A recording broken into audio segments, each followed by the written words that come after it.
Hi guys, Dr. Simon Hill here. Welcome back to the channel. So what I want to talk about today, and I'm going to create a bit of a playlist of different ideas over the coming weeks and months around this, is my property investment journey. Property investment is something that I've always been interested in, I've always wanted to get into, and one of my biggest regrets is not doing it earlier in life, because I certainly had the opportunity to do it, but inevitably things like fear and worry got in the way of getting involved with it earlier rather than later. So I started my property investment journey back in 2019, although, as I said, I'd been thinking about it a lot more before, and I'd been managing my money fairly well, saving money where possible, trying to try the side hustles and all of that kind of stuff. But 2019, I bought my first 3-bedroom property, terrace property, fairly local to me. It was, it's only just down the road from me now. But since then, the tenants that have been in there for nearly 5-6 years now, and they're great tenants. We've got a great relationship, and that's what I try and do. I'm not a hands-off landlord that leaves it all to a letting agent that isn't necessarily the best at what they do, even though many of them suggest that they are brilliant. But I try to be there, available on WhatsApp, available on phone when things go wrong.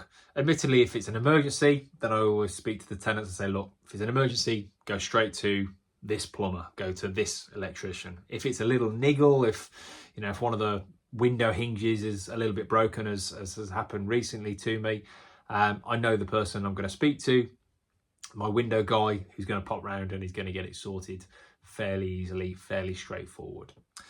So my first one, as I said, was 2019. I bought another one in 2021. It was early on in kind of the second half of 2021. Another 3-bedroom property, terrace property. And then I've kind of tried to upgrade a little bit and expand the portfolio to properties that have driveways, because that's certainly something that I see as being quite important. If I were to be looking at living in a house, I love my car, and I prefer my car to be on a driveway than on a road. It's a nice thing to have, but it seems that people obviously do recognise that as being a real benefit. So 4 properties, of course, over that timeline, I've borrowed money. All of the properties are mortgaged with a 75% loan to value buy-to-let mortgage. You do need to have a buy-to-let mortgage if you are going to be renting out a property. You can't just have a normal mortgage. So, for example, if you were living in a house already, you can't just take that mortgage and then just go and rent the house, move out of where you're living and then start renting that out. It does need to be a proper buy-to-let mortgage product from your mortgage provider. But overall, it's been a bit of a crazy journey. It does provide many benefits. Obviously financial benefits are the key one for long-term future growth. And to be able to give my kids a positive experience moving forward, allowing them to travel with us when they're older and teenage years and things like that. But it has not been without its problems, which include broken windows, broken locks, leaking roofs, windows that have just fallen out.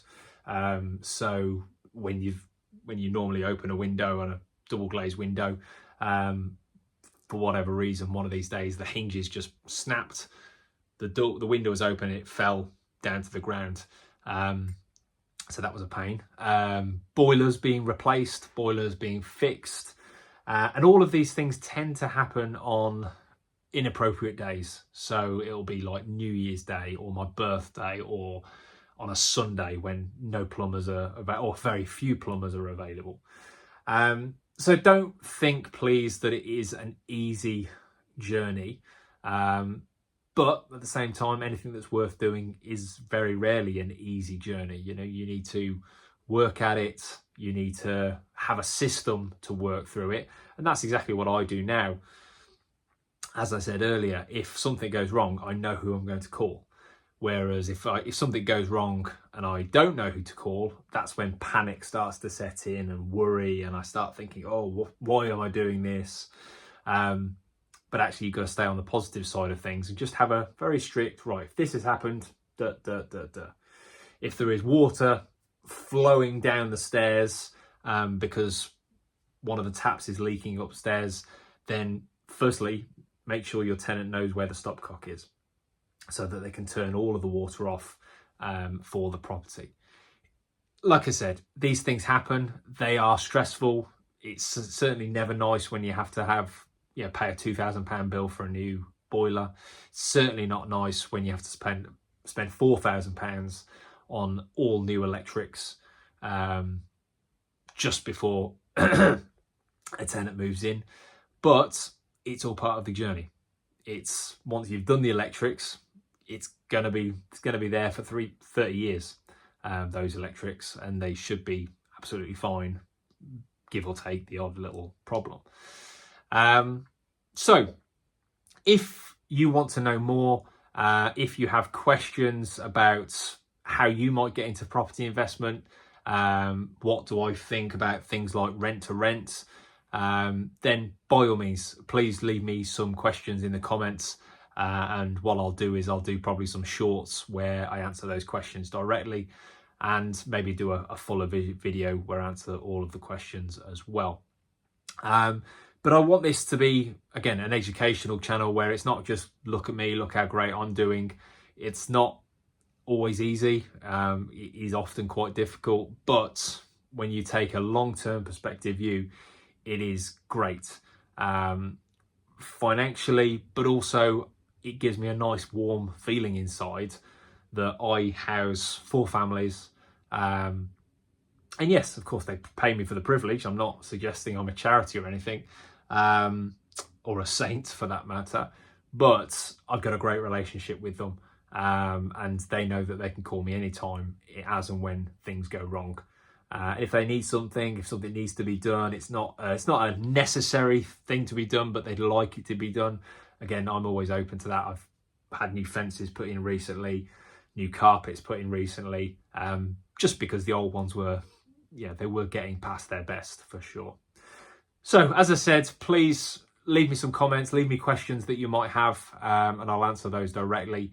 And of course, please subscribe and follow the channel.